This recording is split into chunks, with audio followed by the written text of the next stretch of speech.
Am I in here, Cass? Yeah, you're in there. You out there. You out there. I like the pouring tea sound effect.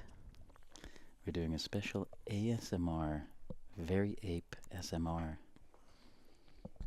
Oh, that's good. Now with more Moko Jumbies.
Artists in resonance.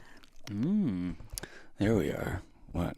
What are you pointing at? You usually wear it on the other side. Oh, it's okay. I don't care. The people don't need to see me right now. What up? We're back. We're back from space camp.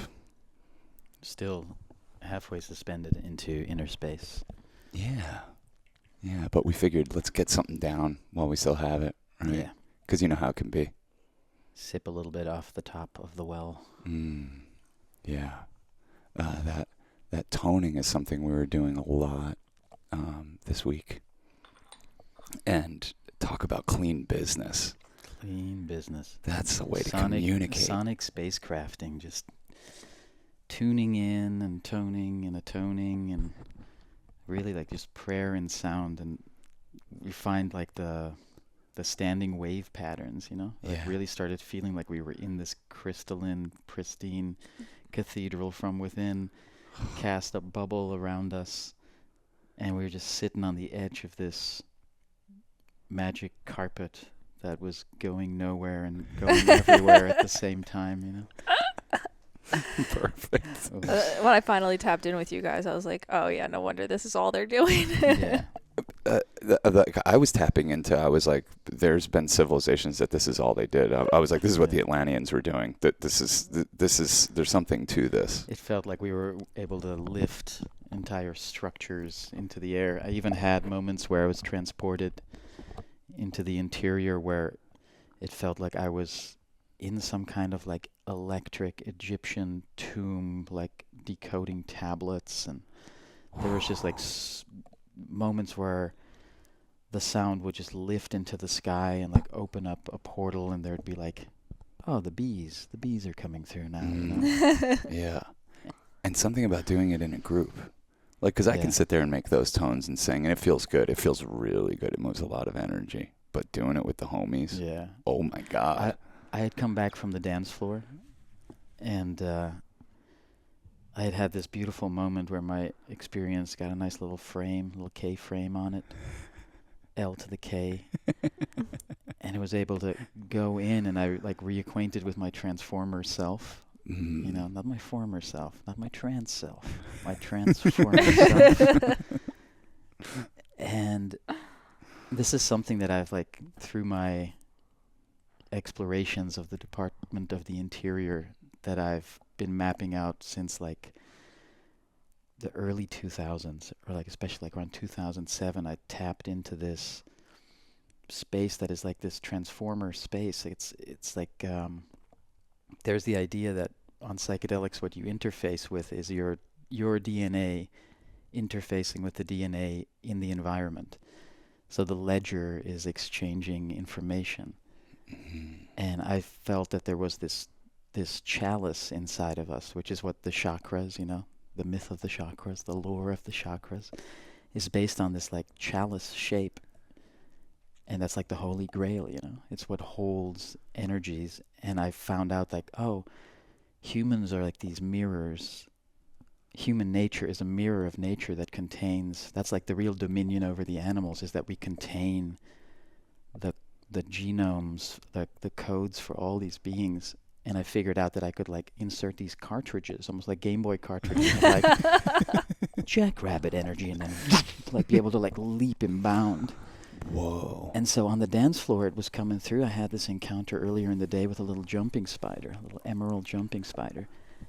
And I was dancing, and my hands went like this, and then the sound cut out. Wow. Whoa. The jumping spider jumping through the sound. I was like dancing with it, and then it became like Spider Monkey cartridge came in, and then it was like embodying that, and it was really this like kind of tapping into this soul reservoir of transformative energy, and this like chariot of the Merkaba or the Metatron, really, Yeah. It's the same shape, this like three-dimensional tetrahedron that is like a vessel to move with, but the remote control is song, is sound. So I came back to the beach, and I sat in our little half-tent dome with some of the homies, and they said, "How was it on the dance floor?" I said, "Have you seen Transformers?" They said, "The movie?" I said, "Well, cars turning into robots. I'll explain later." And then I sat and I just started praying, and it's like,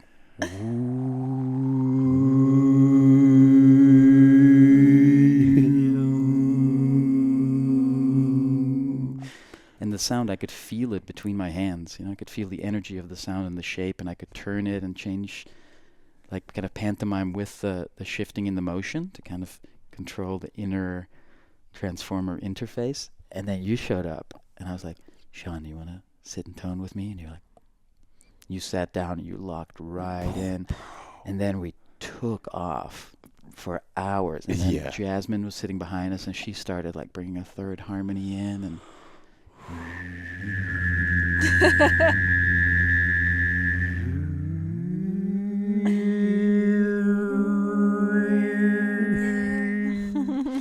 and then somebody gave you a little hit of weed, and it was like a wrench into the machinery. We'd get into this real zone, and then you would like break out laughing, and it became apparent like how much concentration it takes to stay in that and to really become sacred hollow and just become vessel. Yeah, totally. You really ruined it with your laughter. No, it was great. It was when we needed a breath. It was a beautiful little moment of like acknowledging what we were doing too, like really like a glint on the mirror where you're like, "Oh, right, that's..." Because there's a thing, like my voice started opening up so much that it was like I wasn't there. Like it's the most present I've ever been, but also not being there. And just like this crystal ringing, like,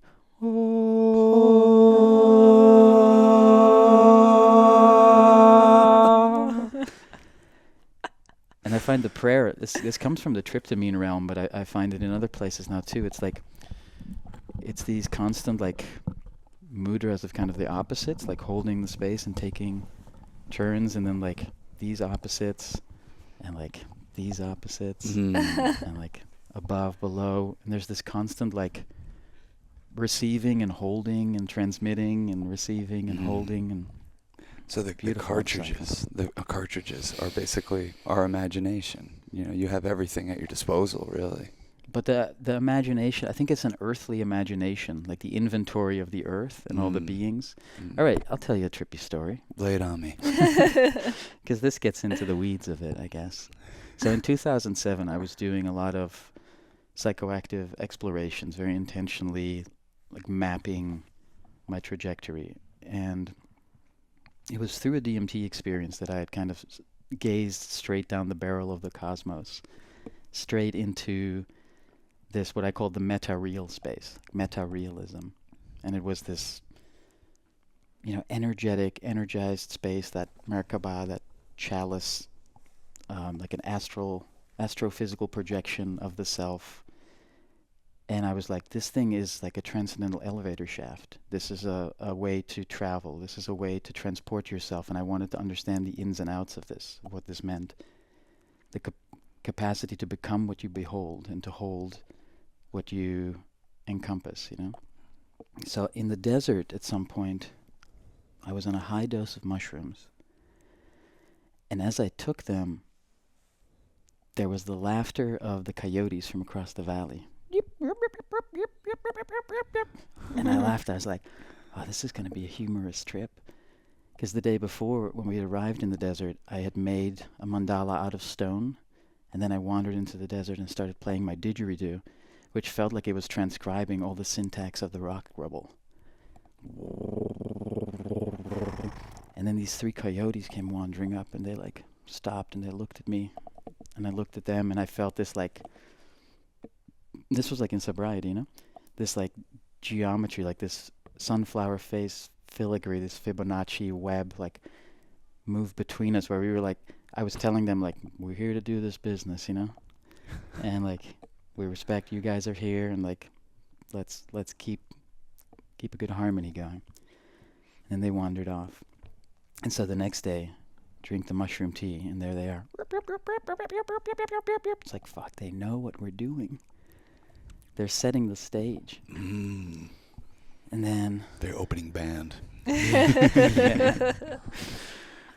And, after a few moments of, like, tuning into the inner space and finding that inner effluvium, that inner spirit substance, we started wandering off into the desert, and 2 friends were wandering ahead, and my other friend, she was wandering into the distance, and I was like, why is she straying from the group? Where is she going?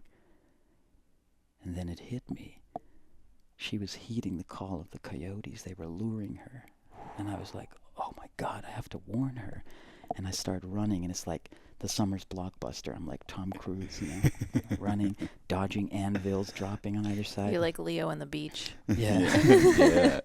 And I get to her, I'm calling her name, and she can't hear me. And then when she turns around, her eyes are mushroomed, just like enchanted and singing, and she's got fairy flutters around her head.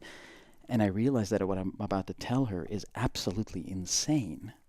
Like, I just ran past the line of fiction. Hey, yeah, so I don't know why you're wandering this direction, but I think it's the coyotes are calling you, and they're setting a trap. That's you make up your mind. You do what you got to do. But I don't know where we are. The others are ahead, and I'm looking at like the uniform Native American wilderness, and I'm like, and we're out here in the desert, and we don't have any water. I just want some water. And I start walking, and I become possessed by this like Jim Morrison swagger in my step, and I'm like halfway like drunk, and now the sky is becoming this like viscosity, like this liquid, like the desert is the ocean's afterlife, and it's now coming alive, and there's current channels carrying jellyfish ghosts that are like clobbering me on the head, and I like spin and I drop down, and I'm like, all I want is water. And I'm sitting now, and I look, and the entire landscape, formerly visual, has now been unmuted and has become a sonic composition.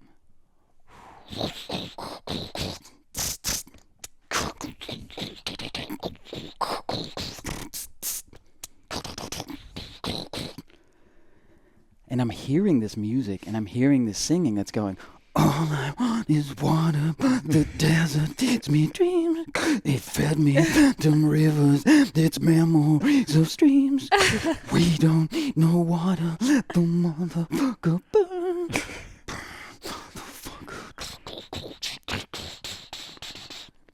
And I'm not aware that I'm the one singing this and making these sounds, because I didn't beatbox at this point. Oh, shit. But the industrial crackle and crunch and sizzle of the desert has now possessed my tongue, and I've become like a mouthpiece for the desert, which has had eons of sunshine to transmit, but has never had anybody to talk to or talk through. And I'm feeling these pulses of energy that are like shuttling information to me that is like sparking off my tongue. It's like this conveyor belt that the desert's engine factory of imagination is running on, and it's like delivering me like cactus breakbeats.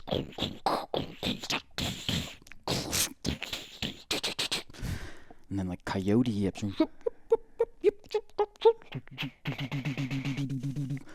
And later on when I would describe this, I described this pulse as, oh, they were metronomes, the metronomes. And a metronome is like a measure, right? Metronome, the name of a measure. But these were metrogenomes, gnomes. Genomes. What is a genome? I start thinking, what is a genome? A genome is the pocket of genetic information that makes a thing a thing. The genome for a monkey, the genome for a cactus, the genome for a human. Game Boy cartridges. So I figured, like, if your DNA, your transformer self, is communicating with the transformer self that abounds, we can absorb the patterns of these different beings and become them in a way. So I was like reconnecting to that truth in myself. And it's funny because I feel that this weekend I was more solid state than normal too. You were very pristine in business. Less of a shapeshifter and more just like in my own essence. Yeah. Because it's like tapping into it, I feel like able to find that hollow center, and then like on the dance floor especially, like taking on, like spider monkey or like jumping spider vibes or manta ray. Mm-hmm. You were on fire, bro. It really was. And I appreciated you speaking to like, I feel in the vibe, and not like, I don't know how you were describing it, but how like you usually wouldn't be the one like tripping hard with the homies. Yeah, I'm not a social tripper, but I felt also like, I hadn't done Molly in probably like 10 years. I've only had like really one experience with it. Mm. And in this case, I felt like it just put some reverb on my being, which was already so like buzzing with the group. Sometimes I think there's like precognition that happens when taking any of these trips. So I feel like you kind of can bounce into the Molly energy before you take it. Yeah. If you've decided to do it. Yeah, and I felt, the permission slip was granted immediately, and everybody was just in such a harmonious flow, and everybody was so beautiful, and it just, whatever little bit of deflection, because there's always a kind of like deflective charm in order to like supersede social anxiety or awkwardness, but like whatever little bit there was had fallen away, and it was so easy to just come up to somebody and be like, hey, it's really good to get to know you, and like I want to get to know you more, tell me more about yourself, and then like sharing and learning about each other. And what a beautiful group of people you've gathered. What a gorgeous congregation. Yeah, that's the tip of the iceberg. That's just the ones that like listen close enough to hear us an hour and 15 minutes into a podcast be like, by the way, meet us out at Nelson Ledges. Like, and they live within the radius. And the people that live within a drivable radius. That was just like the tip of the iceberg. But like the core fractal homies, like just truly, I don't know how we get so lucky. I really don't. I almost get superstitious about it, but I'm like, it just makes me want to just keep doing whatever it is we're doing. Yeah.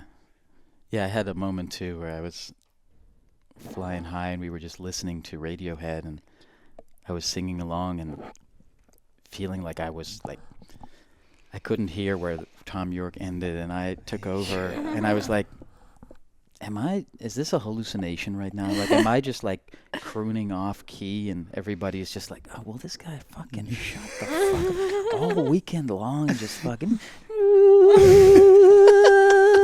Like, imagine, dude, this fucking guy thinks he's like the center of attention or something. Just like, God, like, shut the fuck up. I'm like, is that what's going on? Really? Is everything really this perfect right now? And right then, friend Griff turns to me and he goes, when the song ends, he goes, that was pitch perfect. I was hearing tritones between you and the speakers. Like, I was like, thank you for validating my reality. Well, it was perfect because there was 2 speakers, and they were on both sides of you guys, and then you were just hitting it with that center channel. I think it was Pyramid Song that was playing, or one of those, you know? Yeah, I mean, there were so many moments like that, like, I can't even begin to describe, but, like, you know, it's like a good description of the way the weekend felt. At one point, a butterfly visited us, and it just took the attention of probably 5 or 6 people for, I think, close to an hour. At least, yeah. At least. I remember I was sitting in the hammock and looking down at the traffic of the ants, and I was doing my little inner David Attenborough. I was like, they are building their world, trafficking little bits and pieces across the divide. And then I looked over, and it was like 3 of the girls were just like lounging, looking at this little butterfly that was just like... Giving such a show. Oh my God. I started filming it coming closer, and then I got there and I started sitting there, and I was just like, oh my God, the iridescence of the wings, the modest, brilliant patterns, the little spiral tongue coming out and just dancing on the mat. Just my God. I got so much great footage of this creature. Oh, I'm glad you got that. Yeah, because I was like, this one just really... That was a visitation. That brought everybody to the center, and just like, everybody just like lit up with the most purest... We weren't even on drugs. No, that was before we took anything. Maybe we might have been on a little L. Well, that's not even drugs anymore. It's vitamins. Drops. Yeah, it's drops. It's just vitamins, the finest drops. The finest drops. No, we were blessed with so many creatures. Yeah, we had the emerald jumping spider, the memento blue dragonflies that would lead the way to the river. That brown thing Laura found. Oh my God, this some slug caterpillar. Yeah. This caterpillar with a little face and little eyes drawn on that looked unreal, like it's trying to trick you. It's like, I'm a guy. Don't eat me, I'm a guy. Yes. That was unreal. Things that looked like they were birthed from your paintings. Yeah. Like just presenting themselves. But you have to pay attention to see this stuff. Yeah. You have to be slowed down to see it. Well, what was cute, like on the Molly night, you and Laura both got these little fake tattoos under your eyes that were exactly the little eyes that were on that creature. Yeah, we were honoring him. Yeah, no, it was, I mean, so many people were like, you bring the best people around. And I'm like, dude, we're just so lucky. I feel like, and it's one of those weekends where I did so little, and I'm like, wait, what did I even do? Why am I even here? Like, I didn't contribute anything. And then I realized, like, oh, I'm like, this is how we contribute. We hold the flame that, you know. But you contribute so much. Oh, yeah, no, I understand. But, like, you know, like, it was just so many wonderful things that with people bringing art or games or cards or food or just great vibes. And I kept having the same conversation with people of like, wow, it's so cool that like we've met like the best people through you guys. And I'm like, yeah, because we just hold a resonance that like, and people come in to harmonize. People harmonize, and everyone's holding a resonance. It's just ours is like beamed out there, and then people are like, oh, I resonate with that. And then if someone resonates with what we're beaming out, then they meet someone else who also resonates with it, and then they already resonate on this larger All the heavy lifting is done. It really is just easy to be like, oh, Jasmine and Steve are my best friends now. I met them 10 minutes ago. They get it. We get it, you know? Yeah, I mean, I was saying, too, that the Church of Chill is the Emerald Cathedral. Like, there's no walls to it, but it holds a resonance. And that's what it felt like a congregation, and you were, like, bringing random strangers that you had met the last time that you, like, brought on board, and that were also just, like, feeling the vibe and, like, healing themselves. We're always in the collecting presence. people. And it really is, it's a collection of misfits and puzzle pieces that all just lock into place. Well, and just when you question, you're like, how does this puzzle piece fit in? What is this one? Just slow down and just wait and listen. Just listen. It'll hit you. Yeah. And you're like, oh, I know how to harmonize with this. What key is this in? Yes. Yeah, totally. Like, oh, the whole thing is shifting now. It's just like in the paintings when a new character shows up. Yeah. It ripples through the whole composition, and they all recalibrate their totally. their beings to find again that sweet spot. Yeah. I think the thing that like you know, when a person like George, like, let's describe how you met George. I met George on the beach 2 years ago? 2 years ago, flying on Molly, and I just like struck up a conversation with him, and He was there on his own. He's an older gentleman. yeah, and he was just holding it down, and we just were talking, and yeah, I was just sharing how good I was feeling and what I was doing, and then I was like, "Here's some if you want it." And he took it. I don't know if he did it that night. I can't remember. He He might did. have said he did. Yeah. But I remember being like, Kaz, you can't just go doing that. What are you doing?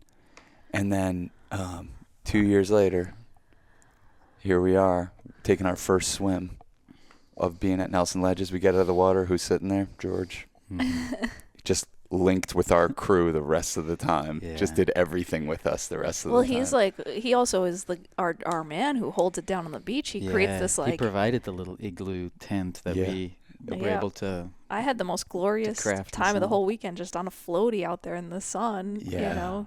Yeah. It's like Thanks a to cruise George. ship. Being on a floaty in the water feels like a cruise ship. Yes, You Yeah. don't totally. have to do any of the bobbin. Yeah. Just the bobbin's done for you. But the reason I take that story to heart is because I'm like, George doesn't listen to our podcast. He doesn't know about our films. He doesn't know about anything except the thing I'm most proud of, the chill guy. The chill guy beneath it all, behind all of that, the things we put out that are like trying to magnetize people. He was just magnetized by the vibe of our group.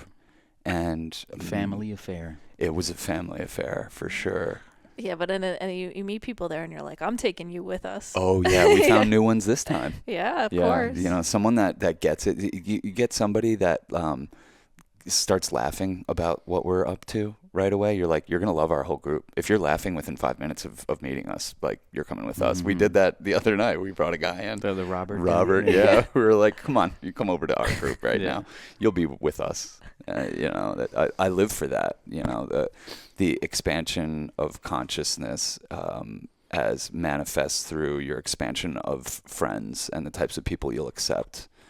I think, you know, it's a thing I'm very proud of, because I think it's not the direction my life was headed in for a long time.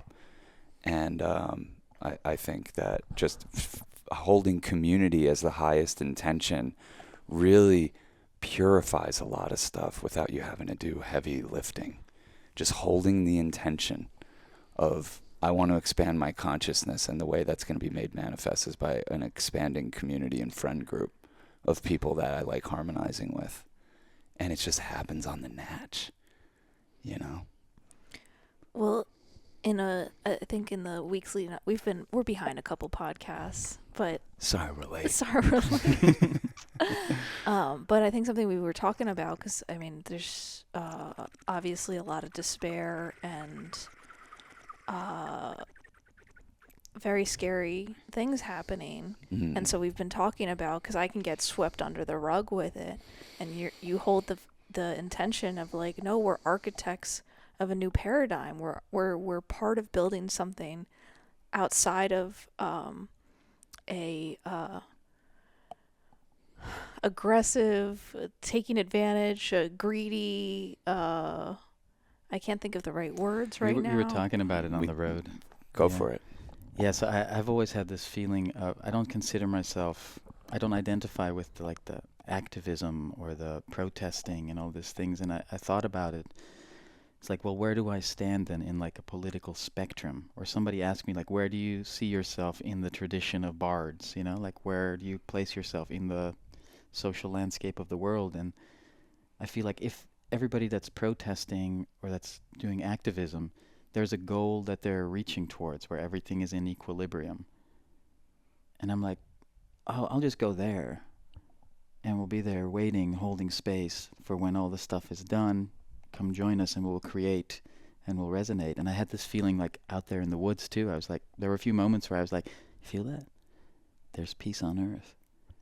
Like it begins here. Like in this moment when you're listening, probably you're in a place where there's peace on earth in your little pocket, and you get to resonate that outward rather than bringing more of the war, like taking that on and purifying that. You don't have to sift the toxins through you. You can actually hold the space to allow the piece to resonate from your own inner circle. It's the Church of Chill. You're describing it. The Emerald Cathedral, what we used to call the green pasture in the really dark forest of media poisoning and scary thoughts and darkness, things that are trying to whittle you down into something that society can work with and profit from. And why not just not allow that by starting to work with light? Yeah. That's what I think your idea of angelic economics comes down to as well, as this kind of like, if capitalism is a vampire, you get to feed on its blood. You get to use its... Why not?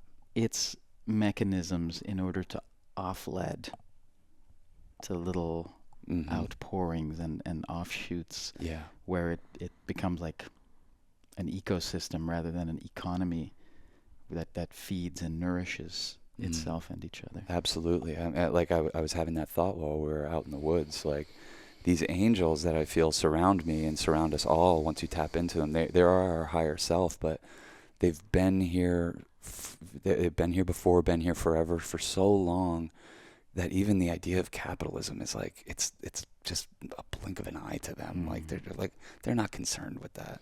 They're not concerned with the capitalists and the markets and all of this shit.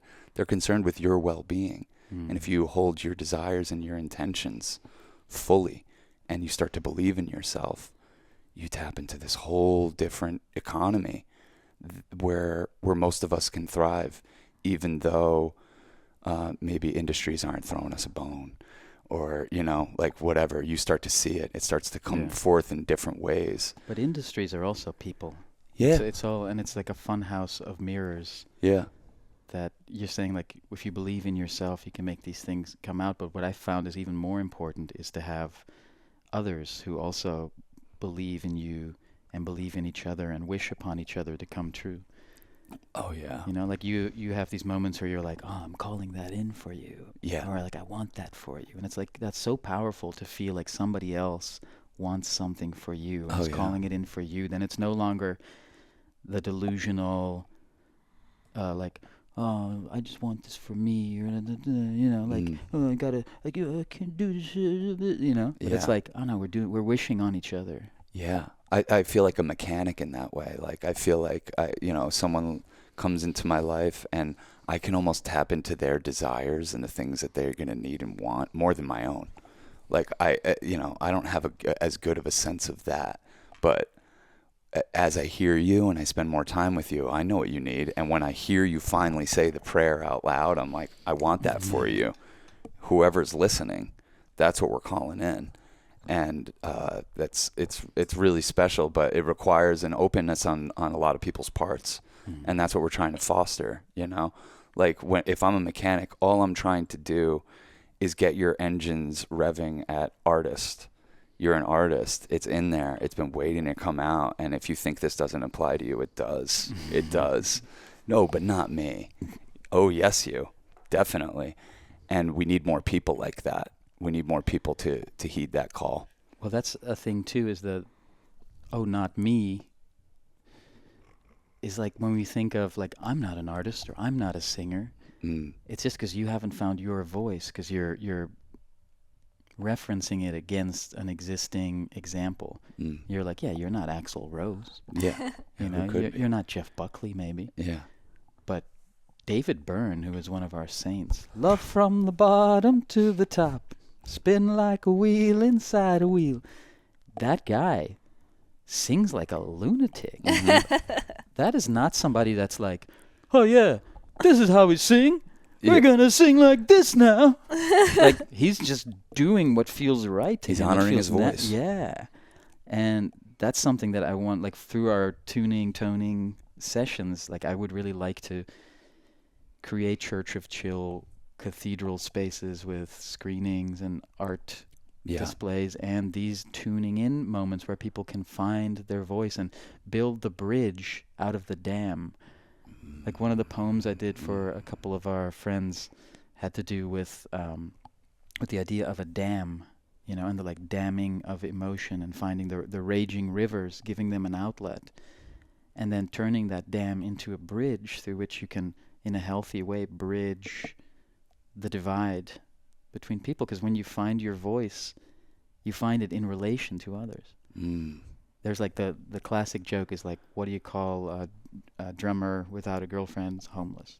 What do you call, how do you recognize how do you know the singer has arrived? It's because he never knows when to come in and he's got the wrong key or something, like, like these kinds of things. It's always in relation to others. It's finding those harmonies. And I feel like there was such an effortlessness in the literal vocality, and in being on vocation in the woods instead of vacation, being on vocation, and everybody finding that frequency. And there was even like some of the folks in our group that were anticipating like obstacles or tangled webs or something like that, seemed very effortless in their like adjustment and flow through these spaces, Well, we were it was kind of fun this year that you were the freshman class of all things, you know what I mean? Yeah, totally. To space camp, like you and our old friend Laura and Kellyanne and Michael, like,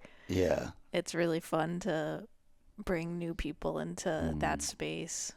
Yeah, and see how they resonate, and see what they bring out in people, and just like, I don't know, it's just a great example of how community works, and how like the very few kind of guidelines we have on our community, like what you kind of feel them in practice. Like you don't even have to speak these things. There's just a wholesomeness to it. Yeah. And it's weird because like our podcast is and always has been like kind of stories of sex, drugs, and rock and roll. Yeah. But there's wholesomeness in that too, There is, yeah. Because like, I mean, if you change it up a little bit, like sex can be turned into sensuality and celebration of each other and of the body. And it's a dance, and it's like instead of having two tones find a harmony, it's two bodies rhyming, two bodies, or three bodies, or four bodies, however many bodies. And then drugs, that's medicine. Also, it's like a dirty term, like McKenna used to say, you got a drug war, but there's also a drug store. It's just so incongruent. So like drops, I like calling them drops. Yeah. You drop in with them. Yeah, exactly. And you create a whole new vernacular when you have the pleasure of being an architect of a new paradigm. You could take and pick and choose what you need from the dying paradigms and say, no, we're reclaiming that. We're doing this. And rock and roll, I mean, that's just rock and roll. Yeah, I mean that's what's more earthy than a rock and rolling with it. Yeah. I mean, as we arrived, they were like we pulled in and there was barely any light left. So Cass was all business. She was like, "All right, cool." She had already set up our tents, but we had to get some stuff going before it really got dark. And they were testing the sound system and just playing Ozzy Osbourne and Black Sabbath. And it was so touching and beautiful, the way that I felt his spirit now that he's not encumbered by a body, and how cool that guy was. And how he really took one for the team in a lot of ways, like these guys that overdid it and went to the extreme edges. Like we have to thank them. It's very easy to kind of like put a little like, oh, they're this, they're an addict, they're this and that. Like, no, they were willing to go to places and kind of like bring back beauty from there. And I could just feel that. And it was just like the perfect opening prayer was saying goodbye to Ozzy in his human form, and hearing those songs and hearing everyone in the woods setting up their tents, like getting down with it. Like that was, I mean, that was very special how it opened up for me, at least. It was like so it comes down to like the idea of a record, It's a record of an event, and it's the voices of the dead serenading us from the beyond. Like we're time binding animals. Yeah. We've managed to bind time so that Ozzy is gone, but Ozzy resounds. Yeah. Like Bowie is a great example of a guy that shuffled off his mortal coil in style. Leonard Cohen, too. Leonard Cohen was another one. You want it darker. We kill the flame. Oh, man. Nay. I'm ready, my lord. You know it. Best. He's also, I love the same with Werner Herzog. Like when you listen to young Leonard Cohen, there's like a hopeful touch. Right? Like, Suzanne takes you down to a place by the river. And then you fast forward like 20 years and it's, I have seen the future, brother. It is murder. What happened in the meantime? But he documented what happened. Every heartbreak, every crack that lets the light in. Yeah. Yeah. And like Herzog is like that too. When you listen to his like Little Dieter Wants to Fly, it's almost like he is an announcer. When you hear him, Dieter Dengler, who wanted to move to the United States and become a... And then you go later on and it's like, the common denominator is chaos, hostility, and murder. Fuck, man. But can you sustain the flame through the dark? Can you learn to grow in the dark and glow in the dark ever brighter, you know? Well, I think Sean gets the maybe the great fortune of it's starting dark. Yeah. Like my come up in this life was rough. Yeah. So it's all cotton candy since, you know what I mean? It's just cotton candy. Like, you know, we were laughing our ass off on the ride back last night, talking about how we're just spinning a mycelial web of cotton candy around this whole country, the whole world. Like, that's the awesome secrets, you know? That's, you know. So one of my favorite things in aligning with people is exploring lore and building worlds and like sampling phrases. One day you're going to be our dungeon master. A tapestry of memes and things like that. And like they shared with me a few weeks ago Harmony Korrine's short entry into an anthology called The Fourth Dimension, in which Saint Val Kilmer is an absolute lunatic, Tony Robbins-like public speaker. Frank T.J. Mackey style, but just takes it to this absolutely batshit crazy, but so profound. Like we've been like turning it over every which way, and he keeps talking. He's like talking about this mothership that like spills forth awesome secrets. They now come true. And goes, cotton candy, and it just resonates so hard. The colors, the cotton candy colors. Yeah. And then he goes, life is a mothership, and then just like that, the mothership jacks off and takes off to the sky. Jacks off and leaves. You've really got to get on the mothership before that thing jacks off and leaves. You know, you really do. In this life, you do not want to miss your opportunity to get beamed up by the light, because, like, I feel like we're up on the mothership, and I'm like, it's so fun up here. It's so fun. And look, none of us here have the most money. Let's just fucking be real with that, because I think that's a big thing that people can do to kind of do the separation thing. Oh, but you guys have all this money. It's like, no, we don't. And I feel that too. I feel oftentimes a limitation in my own self-esteem gets tied to that. Of course. Where it's like, I don't have the resources to go do the thing, but I have the inner riches. And so like to get beamed up on a mothership to, you know, get it spinning faster. Yeah, man. Is like, you know, everybody brings what they have to offer, brings their gifts.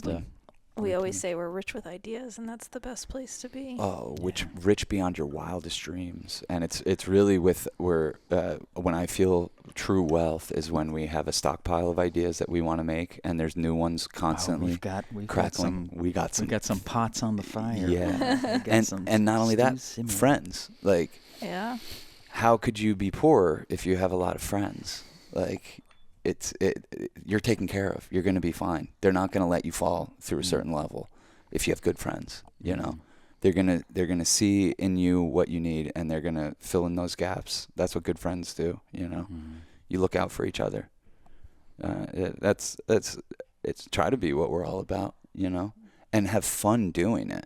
That's what I'm learning too. I'm learning how to have fun. Me have too. A good time. Yeah. I'm still learning. Yeah. I try to show y'all. Yeah, you're good. You're good. Sean that is way. like You're like the shaman of fun. He's man. an shaman of a good time. Yeah, he's an unrelenting party boy. I'm a party master. I'm like, no, this is the party. This is the vibe. And like, you know, like Cass and I will get really into it. We'll get really on each other when I feel like she's trying to pop out of that. And I feel that from your stories that you've told me that there have been a lot of people that have gotten on board your mothership and that for them, the party, it becomes almost like a competitive thing. It's like, who Yeah. can do the most drugs, or can we do more than Sean, or like this yeah, sort you of try thing. to And keep it's up like, with me. that's just not the point of No. it. It should never be about the substance. It should be about the substance. It Yes. should be about, and I love that term, substance, understanding. It should be about the understandings that these different drop-ins can Yeah. afford us.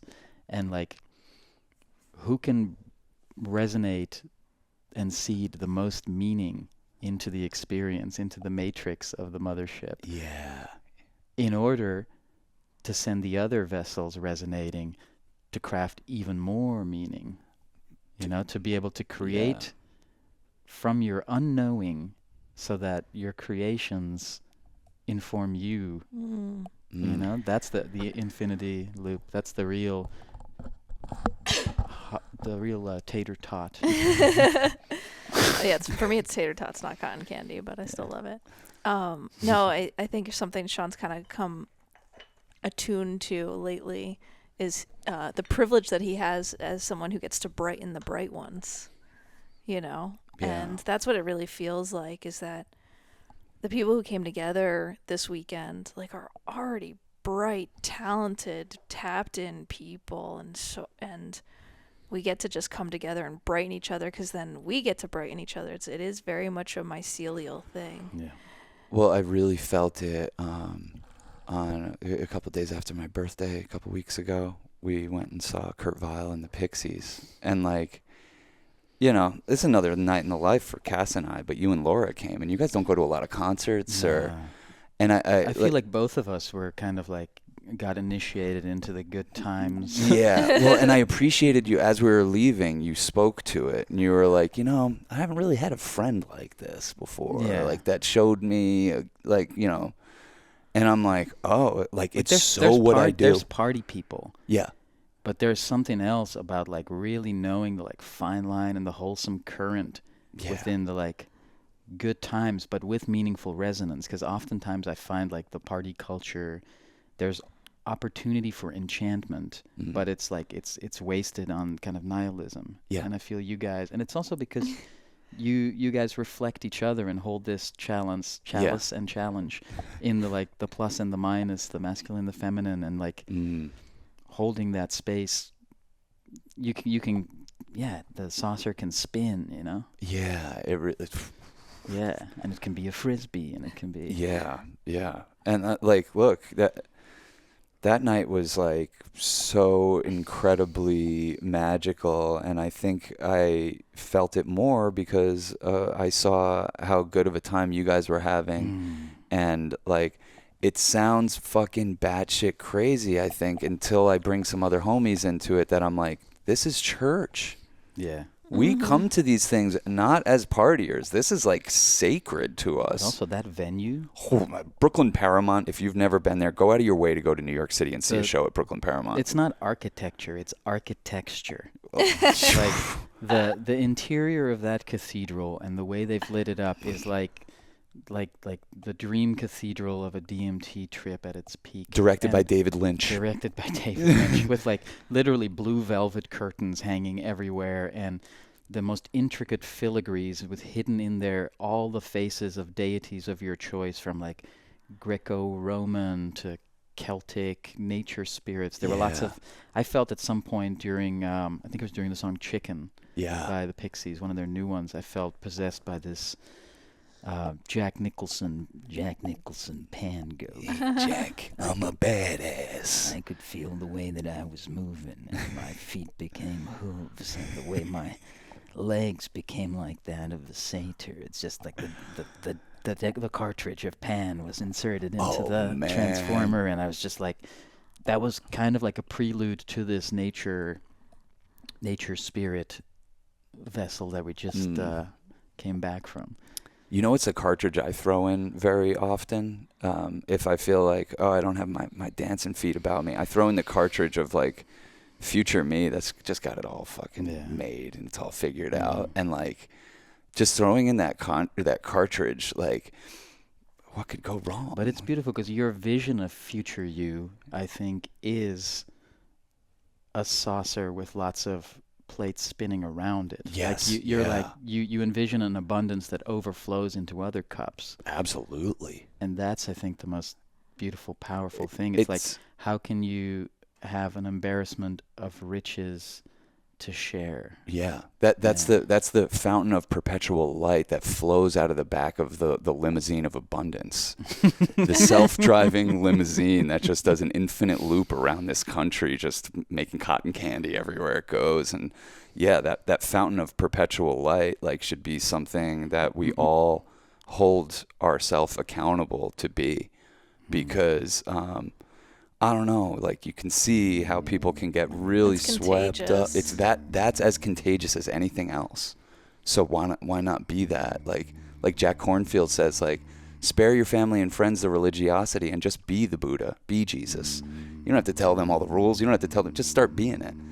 And that's what's the nice thing about being in our 40s, you know, fucking. I like to be the drugs you want to see in the world. We've said that on this podcast. We've said that on this podcast. And I'm like, I like being Shawnee Acid Seed. I'll literally give you acid, but if not, I'll be it. Fuck it, you know? And that's about holding, like our friend Ryan was telling Taylor. Like Taylor was like, I'm uncomfortable with eye contact, so I look away. And Ryan's like, oh, I'm the opposite. I look you right in the eye. I don't care if it makes you uncomfortable. They're uncomfortable, not you, man. It's because you're paying attention, and most people don't pay attention. Pay attention to people. And he just laid it on. And I was like, damn, dude. I got to fucking hold sustained, leaned in eye contact with people more. Maybe, but it's hard. Eye contact is so associated with sexuality that I think it can Well, get with mixy. a girl like you. Well, but also in the Just animal saying. kingdom, eye contact is intimidation and a smile is baring your teeth. But in the human realm, that's like us flashing the visible bits of our skeleton to show that we're like... Well, we don't have the sharpest fangs, so. Yeah, exactly. I don't want my fangs too long. Yeah. You don't got those laser eyes, then you're fine. But if you got the laser eyes, don't go pointing those willy-nilly. Yeah, if you got vortex void eyes, like, be careful there. But it comes down to kind of the cultures of consciousness, the cultures around these substances. So you're saying, like, to be Shawnee Acid Seed, like to hold the frequency of embodiment of that substance, of that understanding, of that frequency, of those drops, that gives a reference point for the congregation to work around, which this is the essence of Amazonian shamanism. The shaman is this pillar, and he resonates through sound. He brings the medicine into view and into a reference point so that it can move through people in that way. And this is something we've talked about a lot, because I've just recently started kind of experimenting with K. I was just going to bring this up. You read my mind where to take this. And one of the things that that's kept me away from it, I've observed it for decades now. Like, it was first brought to my attention through a friend who would do it. She's like, oh yeah, I'd love to take it in like a sensory deprivation tank, and it's like really beautiful, like inwards journeys. So that was the first context. But then then I learned about like John Lilly's work, you know, with like also like sensory deprivation tanks and his like dolphin jerking off dolphins, you know, dolphin milk, cotton candy. And then you know, I run into it in the world, and it's this kind of like wook Neanderthal zombie on the dance floor, dissociated burnout trip. And to the point that somebody in San Francisco at some point was like, I'd really like to know what you're like on this, and gave me some. And then like the next day I gave it back to them. I was like, I don't think I'm going to do it. I'm not feeling drawn to it. And then over the years I've become curious but still cautious. Like in the jungle, in the snail-shaped house, in the snail-shaped time machine, there was an art installation that our friend, formerly known as Nine Lambs, had made, which was an hourglass filled with time crystals, which is what she refers to as K, with the caption, quality time control. So the idea was like if you can control the dilation of time, you can have quality time control. You can create as much quality time as you can, right? And for her, it was very much this sort of, also the precognition tuning ritual, which is how I like to navigate through life, through these experiences, to like that inner transformer, that Merkaba, that portal. It's also like the entrance into your long self, into your like full limo bodied long self in past and future, you know? Yeah. the stretch, the dilation of time. So you can look into the past through it, and you can see the moments when you've encountered and interacted and interfaced with this glinting like jewels in the wishing well of your past, and you can also catch glints from the future. And so that was appealing to me, but I look at the culture around K, and there isn't much culture. There isn't ketamine art. There isn't ketamine music. There's some music that's probably good on ketamine, but there isn't so much like, well, now you've got the Viagra Boys, Medicine for Horses is about it for sure, but fucking Jesus. and great to listen to. But so I've had like one introduction, and then you guys let me, when you went to bed, let me like kind of like horse around a little bit, and I got to like explore it a little further. But then it wasn't until I was on the drops during the Pixies concert that I took a tiny little bump. Love and spoonful. And then a love and spoonful that I realized like, because I intended, the goal was like, I still don't really understand. It's very deceptive and evasive into what exactly it's doing. But I will wrestle this thing with description. I will find a way to frame it. And then I saw that, it put a new frame around the acid experience. Mm-hmm. And it muted certain channels, which is the anesthetic. And then it highlighted other channels, which was like I could go into the texture of a guitar solo.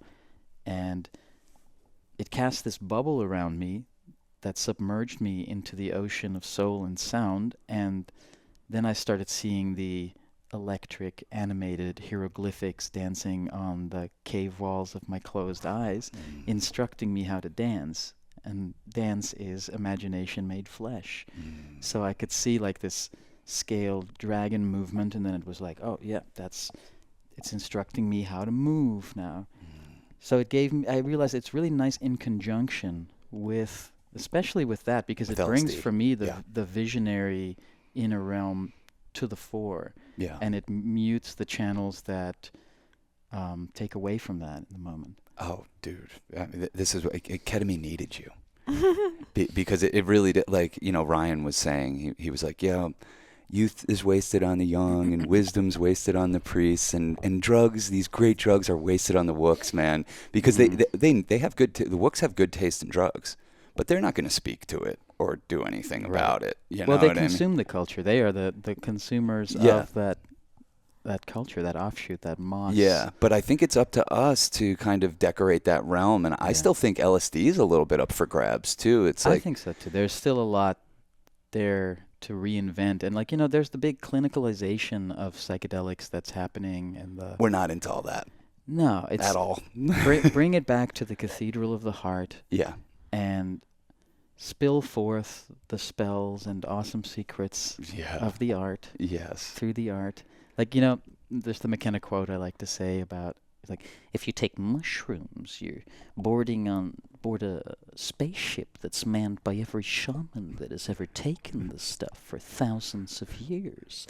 But if you take a research chemical, something like ketamine, you find yourself wandering through a brand new office building, and all the fax machines are still in the box, and the chairs are wrapped in plastic. And so there's this, like, clean morphogenic field that is to be We're slowly decorated. decorating it. Yeah, we're unpacking the fax machines. Even on the way here in the car, I was like, all of a sudden I was thinking about the little love and spoonful. I was like, where do you get those? And you're like, I got it in like a little store in Colorado. Yeah, but they're hard to come by.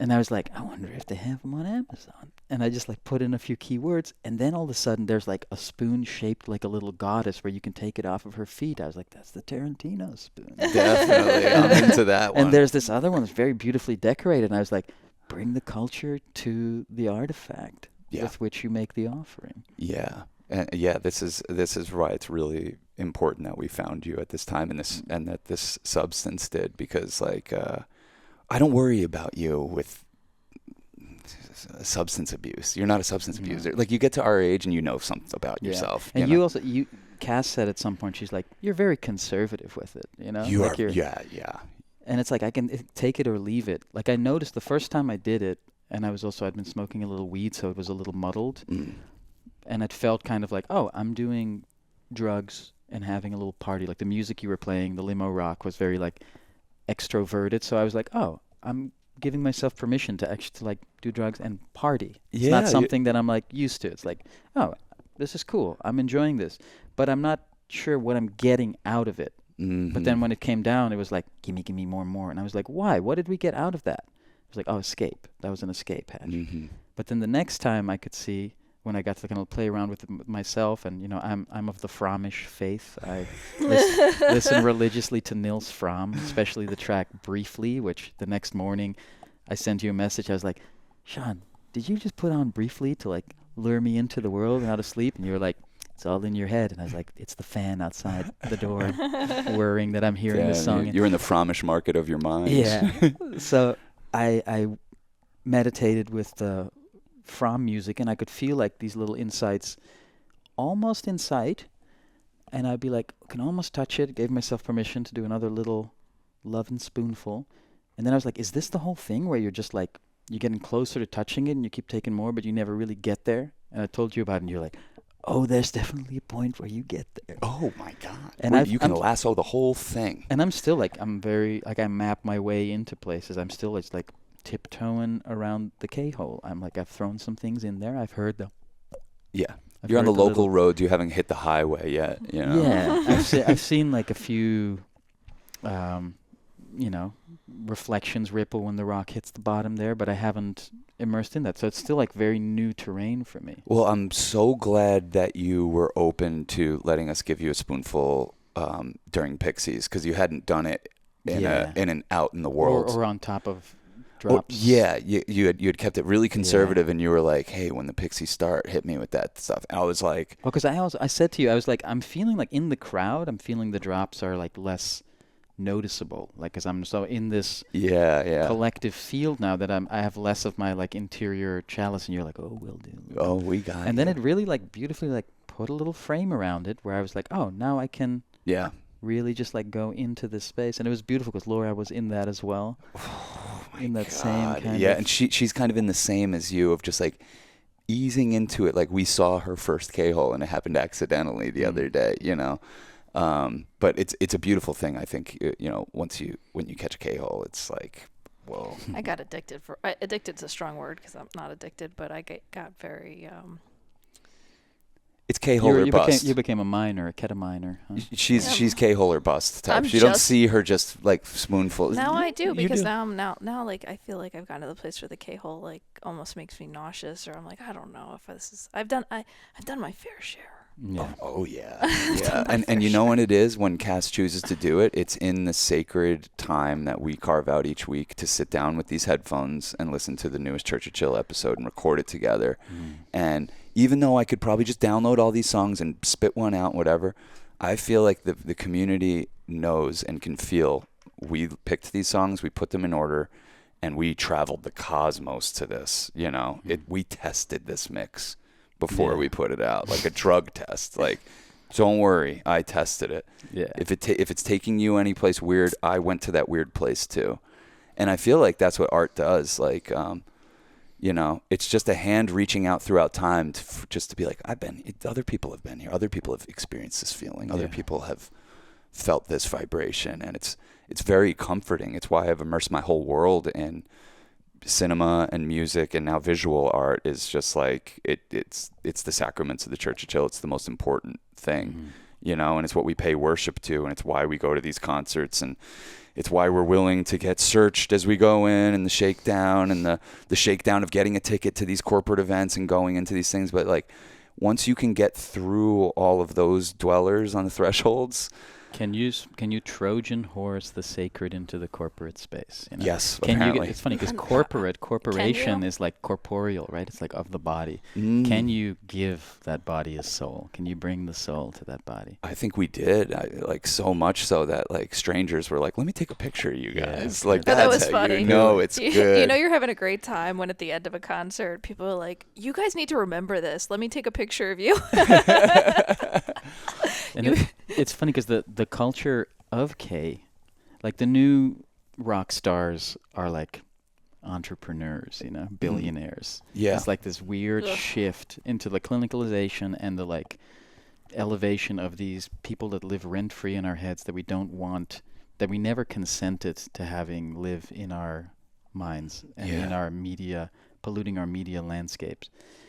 And so one of my new impressions has been called likable Elon. You know, it's kind of like his essence, but it's also it's a little bit more cool. You know, in sort of in a way. And you know, when you think of it is a it's a South African guy that just comes along and is what a creep.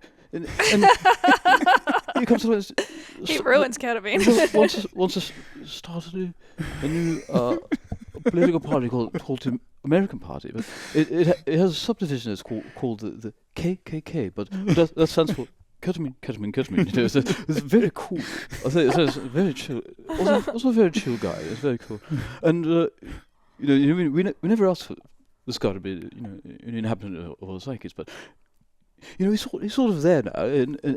And one of the ways that we can remedy that is to make fun of it, because by making fun of something, you kind of disarm it. You know. Oh yeah, you got him. You got him down, dude.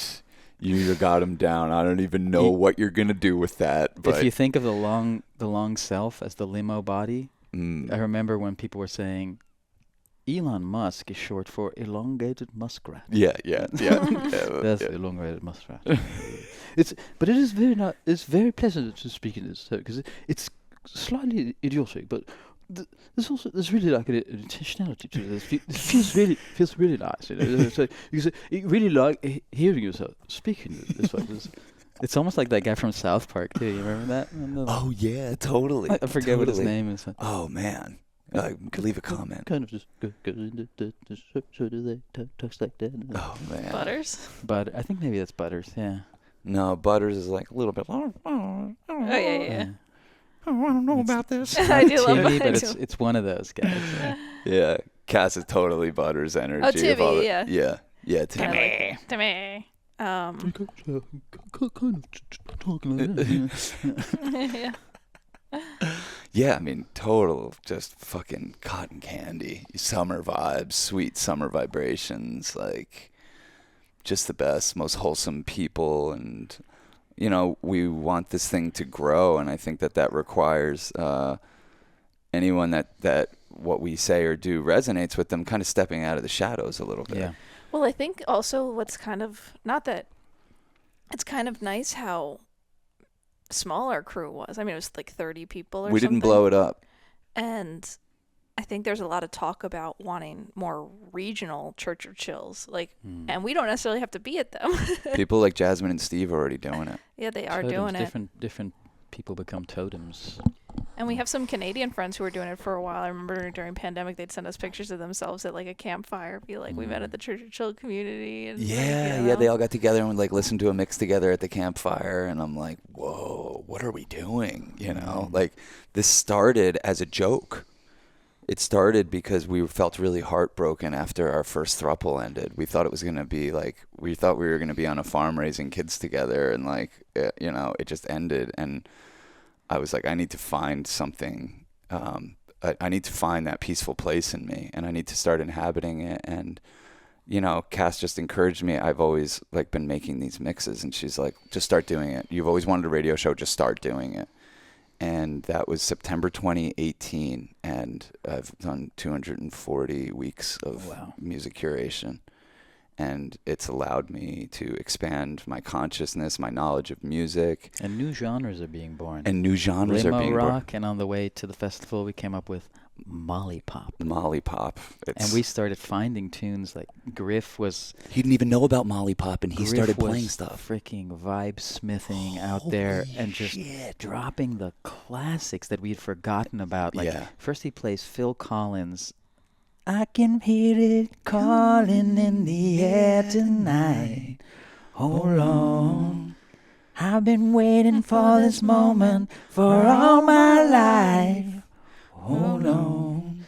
And during that, I was deeply in my I was packing the universe into my little chalice. And then he plays The River of Dreams by Billy Joel, which I haven't heard in probably 15 years, 20 years. In the middle of the night, I go walking in my sleep through the desert of fame to a river so deep. I must be searching for something, something so hard to find, that it can only be seen by the eyes of the blind. In the middle of the night, I go walking in the. Oh my God, you guys need to do an acapella Dude, group. that is his Oima Wep. Yes, I was like, totally. this is his. The But- lion sleeps tonight. But Griff starts playing those songs. I'm like, he's much younger than us. I don't know. First of all, where did you get this stuff? And it was on the heels of a rainstorm that almost got me off my vibe. Like we got all these people out, and it's pristine vibes. Backtrack. Okay. We're standing on the beach before the rain, watching the thunder on the horizon like it's the coming attractions. Yeah. Coming soon to a campground near you. So And we're just beautiful. Where the dazzled stars by are it. above It was us so and a beautiful. storm. I was like, we're gonna watch it Yeah. go right by. People were like, there's actually 2 storms raging on either side of us, and it's going to slip right past, and we're going to be in a calm little center. And slowly it starts creeping over and clouding up the stars. Yep. And for hours it's thundering, and then it just like, we were like, should we go batten down the hatches? And on the way to the campground, we're like, what are hatches? And how do we batten them? And there was no way to, so we just gave in to nature. But it was Stakes like down where we could. everything was drenched, and I if put the on thunder don't get Sorn. you, then the lightning will. Yeah, I put on Sorn, the track Golden Death Chant from House of Stone, where there's, because it Check came that to one out. my mind, because there's a part in there where he goes, rolling thunder, here we go. And I'm playing this, and Sean goes, this music sounds like the weather. Yeah, And really it was did. really like the storm. But we were like gathered up in this tight little thing, and then meanwhile, our campmates had a nice situation, like 20 feet away. And like Cass was like, come over there. And we went over there, and that's when Griff he started a lit dance party, and it cleared up, and everyone just went from like huddled under a thing to just dancing. And that was just... He took it from River of Dreams to Take Me to the River. Yes, oh my Drop me God. in the water. It was just like just hitting us. like a perfect trinity of... Sean kept losing his Holy mind, being like, songs. "Is Michelangelo hearing Well, he this?" started playing Molly Pop, and I was, and I'm Yeah. like, this is hitting, and I'm like turning around, like frantically, like, is Michelangelo around?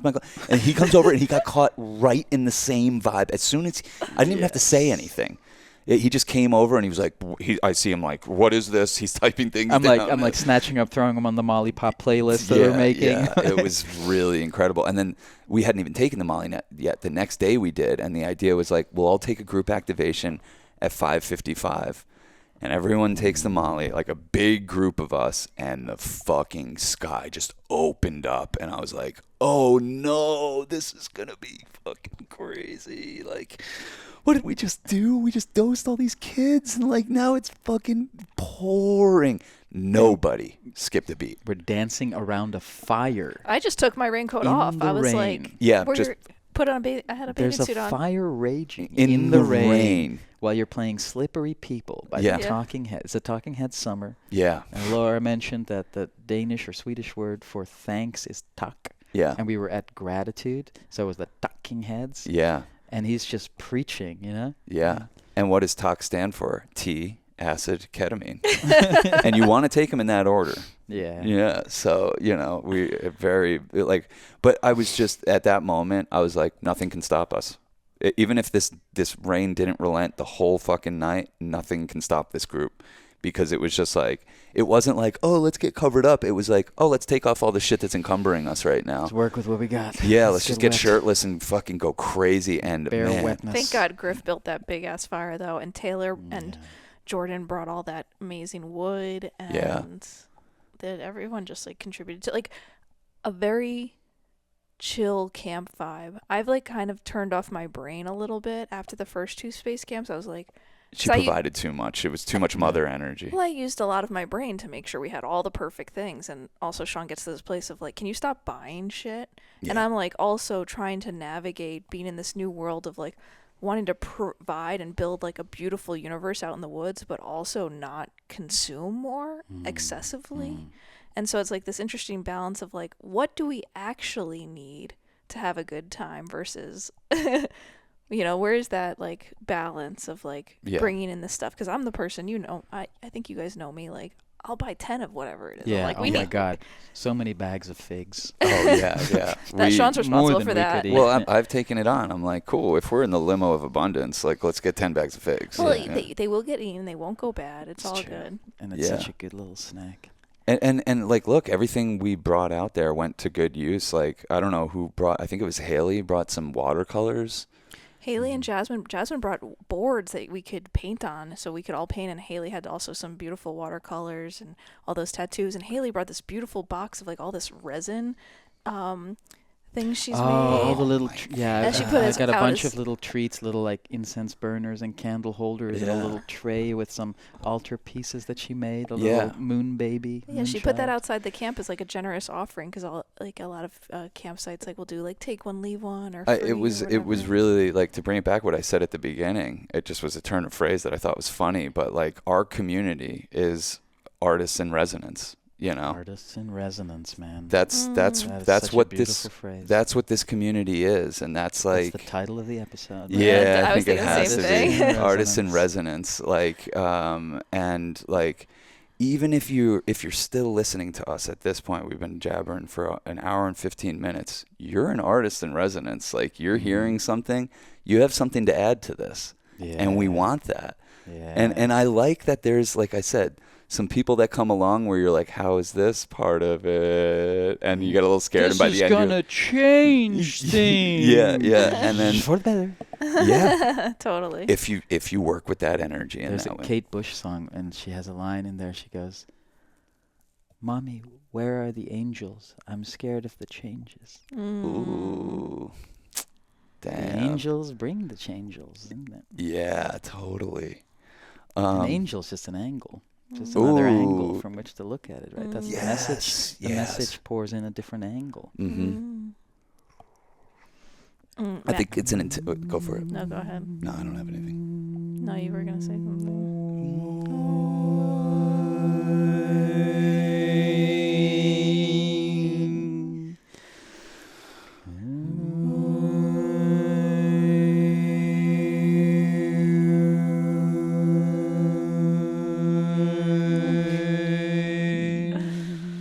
How?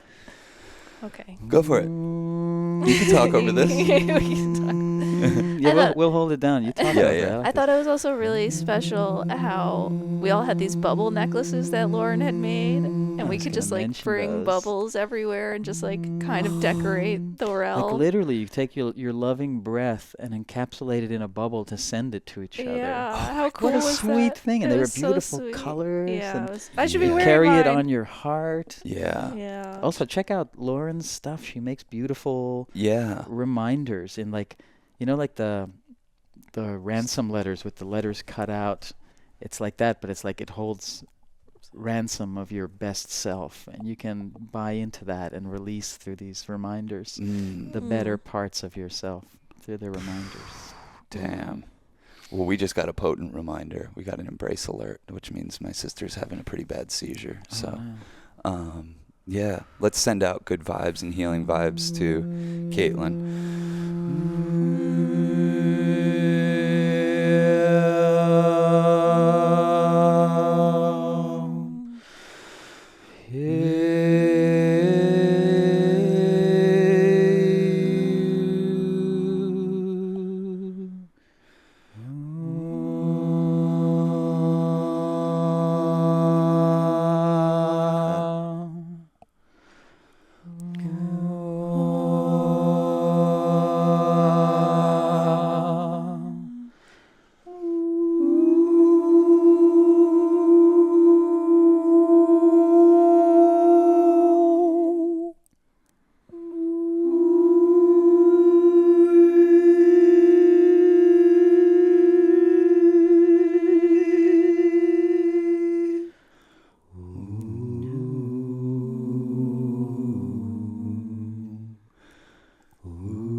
Awesome. I checked in on them.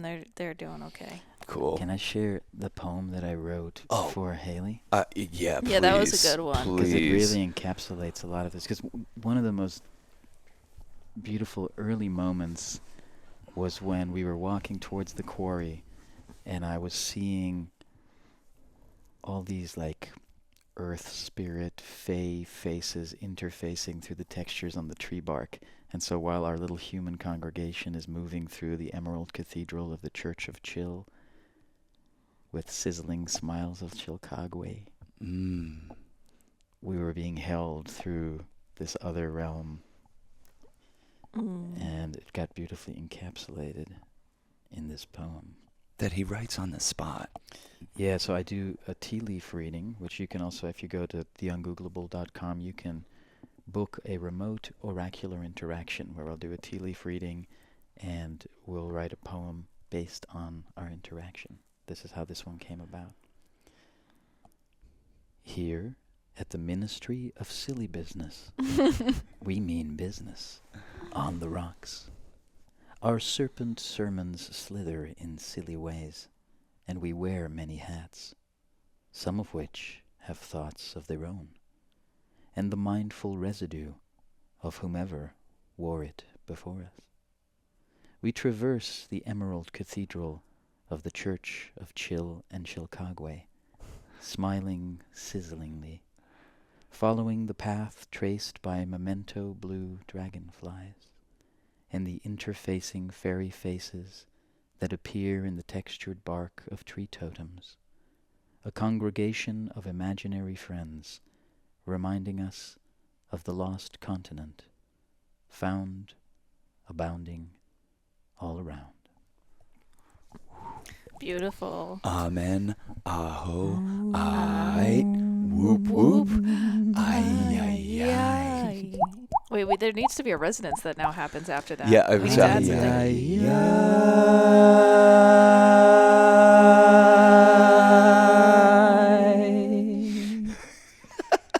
All right, that's cool, it. awesome. This was great. Artist in residence. Air. You need air to live. So find your artist in resonance. Peace, love, and magic. Love you guys. Watch Wild Magic, wildmagic.tv. Please buy our movie. It really means a lot to us. Oh, and visit theungoogleable.com and go look through the visual art galleries. You can go for a handshake or a deep divinatory dive if you want to learn more about the imagery and stories accompanying some of the fragments I've shared with you today. Get into it. Hell yeah.